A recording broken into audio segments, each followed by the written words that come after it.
Olá pessoal, sejam bem-vindos à quarta aula de Patologia Forense. Hoje eu vou falar com vocês sobre perícias laboratoriais de investigação de identidade, que é a segunda parte da aula passada.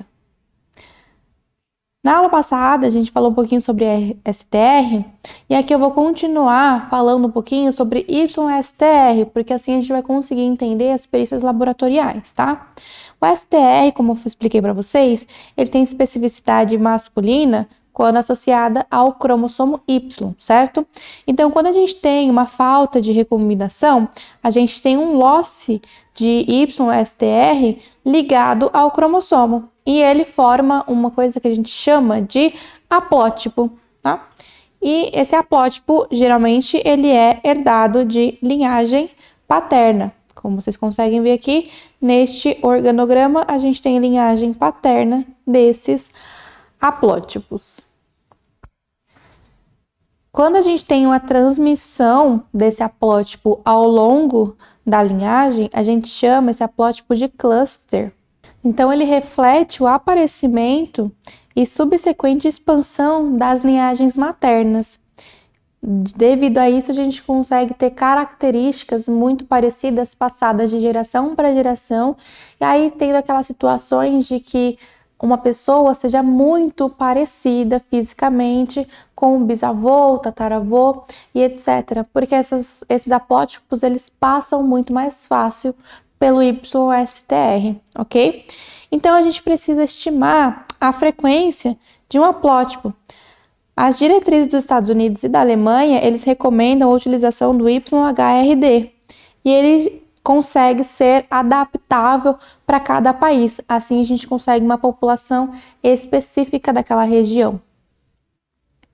Vejam só, quando a gente faz separação de todos os alelos em relação ao STR, a gente consegue manter um alelo de separação aqui só de YSTR. Então, a gente consegue separar esse cromossomo, separar essa linhagem e comparar ela a outros estudos. Então, a gente tem uma correlação entre a quantidade de DNA e a altura do pico formado nos gráficos, tá?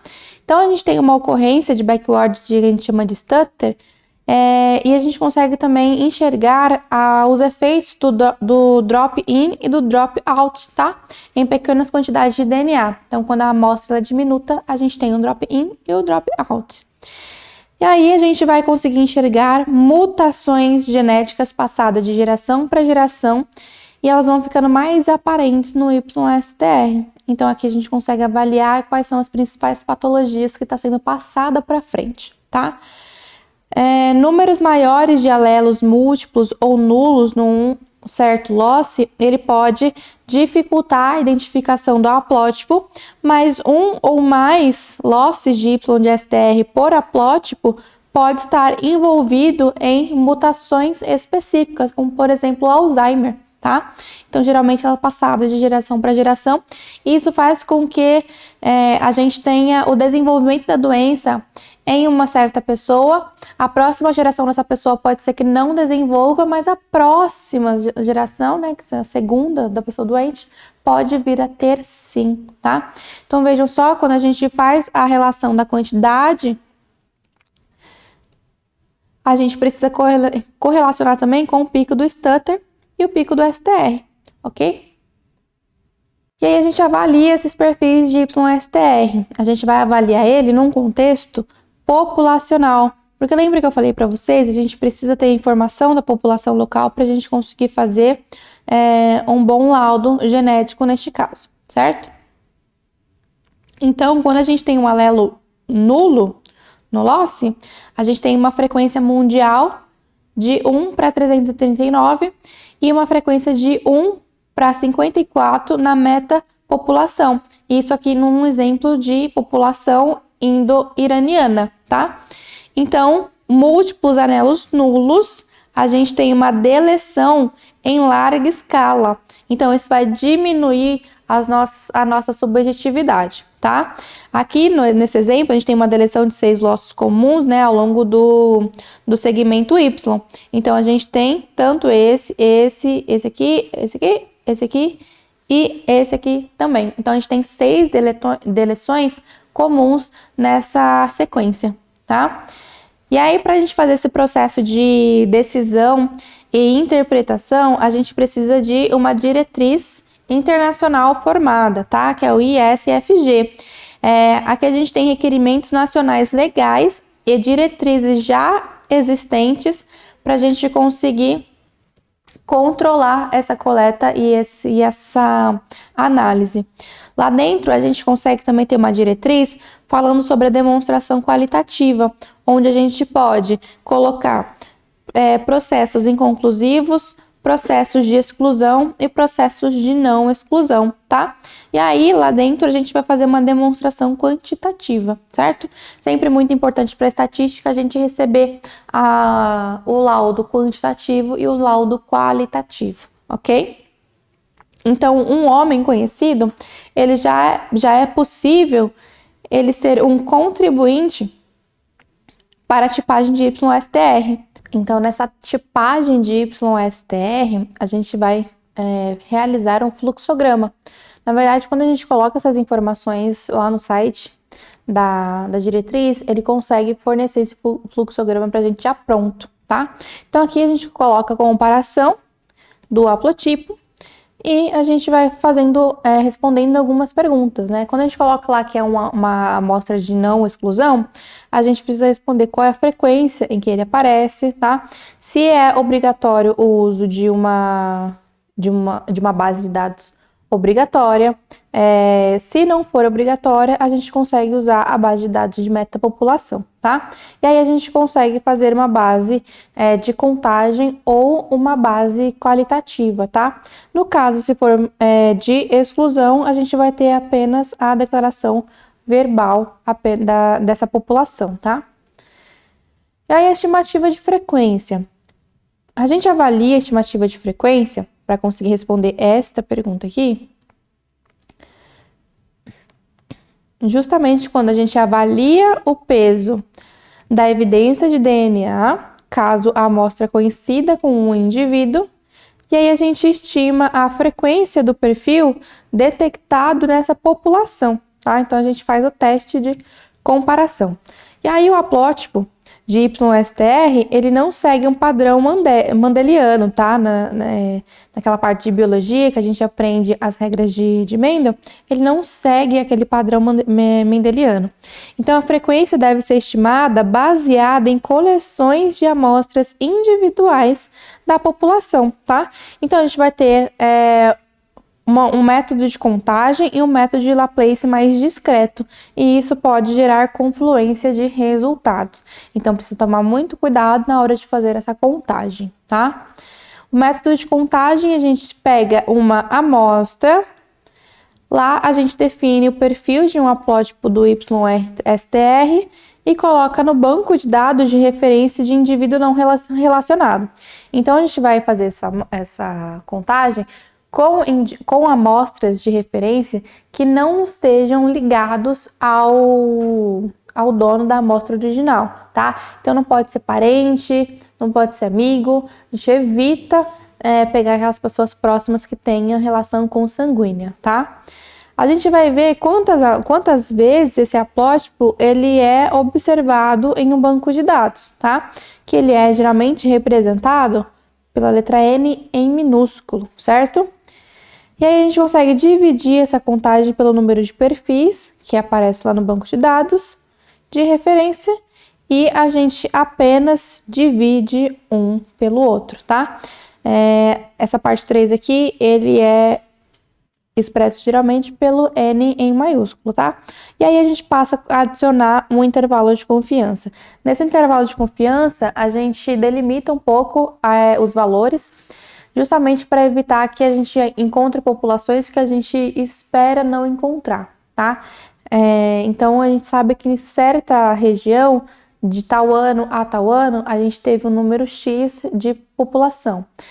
Então, quando a gente não tem certeza desses valores anteriores, a gente limita esses valores em relação à quantidade, tá? A gente tem uma expectativa em relação à frequência populacional por conta do Laplace discreto, tá? Que ele é um método laboratorial bem bacana, é relativamente novo, mas aqui ele consegue estimar a frequência populacional dos haplótipos com base no banco de dados de referência. Então, ele não pega só uma amostra para fazer a comparação, ele pega o banco inteiro, tá? Então, isso facilita bastante o trabalho. E aí, ele usa apenas um alelo inteiro, tá? Nulos e múltiplos, ele não utiliza. E aqui, a gente assume que há um número latente de clusters com ancestrais em comum. Isso vai representar o que a gente chama de haplótipo central, tá? Aqui a gente vai conseguir determinar o número de clusters, saber quais desses Y foi passada de geração para geração. E se esse YSTR está passando alguma doença, está passando algum problema genético, está passando alguma condição psíquica, psicológica, então a gente consegue ter um mapeamento mais geral, tá? Super bacana esse método. E para a gente ter um banco de dados de YSTR de forma mais referenciado, a gente precisa ter um banco anonimizado, tá? Onde os haplótipos eles precisam necessariamente ser totalmente anônimos, então não pode ter nenhuma referência ao dono dessa amostra, tá? A gente precisa fazer teste de proficiência nacional e internacional para garantir a qualidade e a integridade dessas amostras, certo? A gente vai ter metadados para permitir a atribuição de meta e subpopulações. E aí a gente consegue ter a pasta anotação dessa amostra, certo? O tamanho, ele precisa ser suficientemente grande, ele não pode ser pequeno, porque a gente vai fragmentar ele em vários pedacinhos menores. A amostragem precisa ser coletada de forma aleatória, então você não pode escolher quem vai ser o primeiro paciente a ser coletado, tá? E o identificador específico da versão usada para a gente poder ter consistência nessa amostragem, tá? Então, esses são os requisitos básicos para a gente ter um banco de dados de YSTR de referência, tá? Vejam só. Quando os Estados Unidos e a Alemanha ele recomenda o uso do YHRD, a gente está falando de um banco de dados científica de referência pública, tá? Aqui ele fornece frequências de alelos e haplotipos para conjuntos de marcadores comuns, consistindo em até 29 losses de cada YSTR. Isso é muita coisa, tá? Porque a gente consegue ter uma dimensão maior e mais amostras para a gente conseguir comparar, certo? Então, a gente constrói, através da submissão de dados populacionais de laboratórios individuais, a construção de uma população, uma metapopulação e uma subpopulação, tá? E após o recebimento de uma submissão, é examinado sua originalidade e a sua validade. Por quanto tempo essa amostra vai ficar lá no banco de dados, tá? A dupla atribuição para subgrupos, ele é definido por nacionalidade, tá? Então, a gente vai ter um banco de dados nacional, referente àquele país, e a gente tem a ancestralidade, que a gente está falando sobre metapopulações, que são aquelas populações que deram origem a outras populações, não necessariamente no mesmo local, tá? Então, populações com uma mistura pronunciada não são atribuídas a qualquer metapopulação. E aí sim, essa metapopulação ela vai ter que ser marcada como misturado, tá? Que é o caso, por exemplo, do Brasil. O Brasil, ele é uma metapopulação misturada, certo?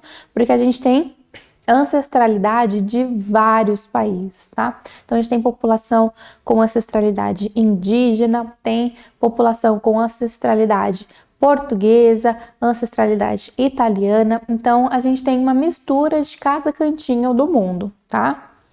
Então, a gente tem aqui um último que saiu em 2020 e ele deu algumas metapopulações bem pequenas, tá? Que ele deu valores menores. Então, o número de metapopulações, quanto menor ele for, mais difícil fica para a gente fazer as comparações. Por isso existe uma sequência de incentivos para que seja feito análise de metapopulação em países que ainda não tem. O Brasil já tem, ele está incluído aqui nesse número, mas é necessário que outros países aqui da América Latina façam também para a gente conseguir ter um material mais sólido, tá? A gente tem a metapopulação do estado de São Paulo também, específica do estado de São Paulo. Inclusive, ele foi assinado por uma das professoras lá da Unifesp, né, da Universidade Federal de São Paulo. Então, a Universidade Federal de São Paulo, ele trabalha bastante com essa questão de identidade e das metapopulações e de subgrupos também, tá? Então, quem realizou esse estudo em relação ao estado de São Paulo foi a Unifesp.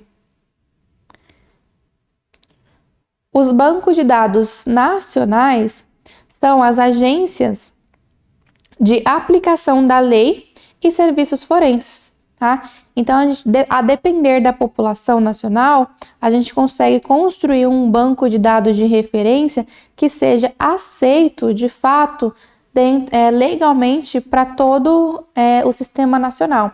Então, quando você cria um banco de dados e coloca ele dentro da legislação, você pode colocar esse banco de dados para funcionar no Brasil inteiro, e aí a pessoa que está lá em Manaus, a pessoa que está lá em Belém, que está no Rio Grande do Sul, pessoas que estão longe do centro da sua metapopulação, conseguem acessar esse banco de dados e conseguem inserir novas informações, e isso ajuda a ter um resultado mais sólido, tá?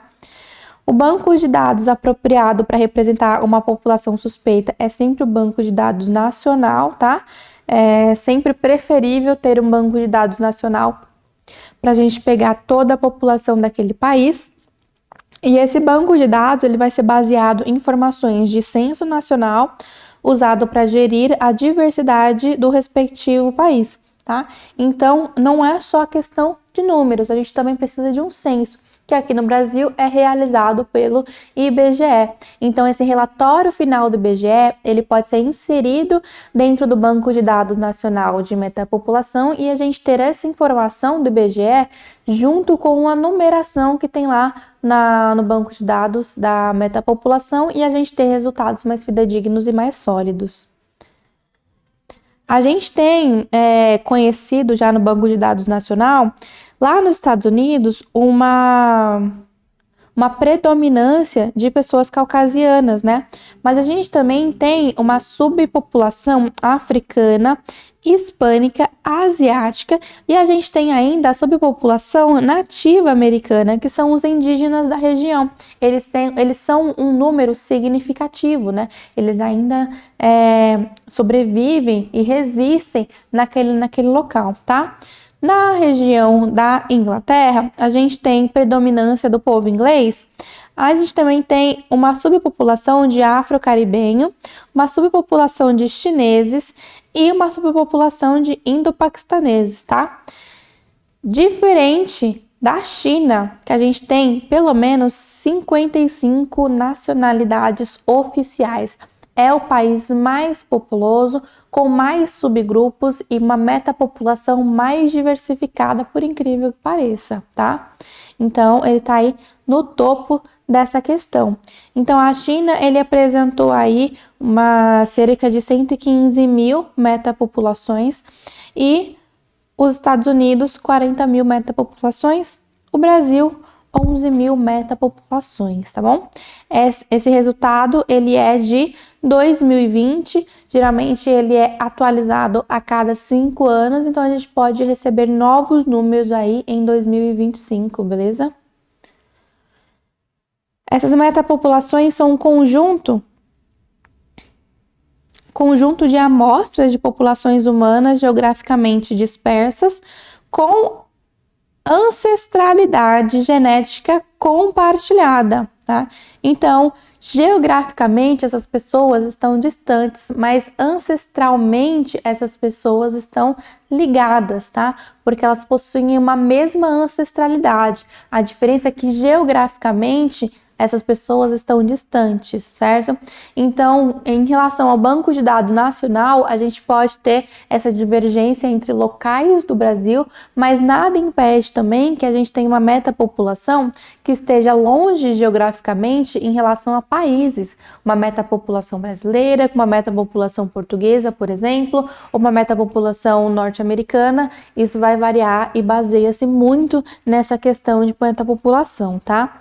Aqui a gente pode coletar amostras aleatórias recrutadas independentemente em diferentes locais, tá? Então a gente pode inclusive ter amostras de outros países e a gente pode definir esses haplótipos de YSTR relacionado à descendência, tá? Então aqui a gente já pode começar a puxar um pouquinho mais os parentes para a gente conseguir ter um novo resultado, tá?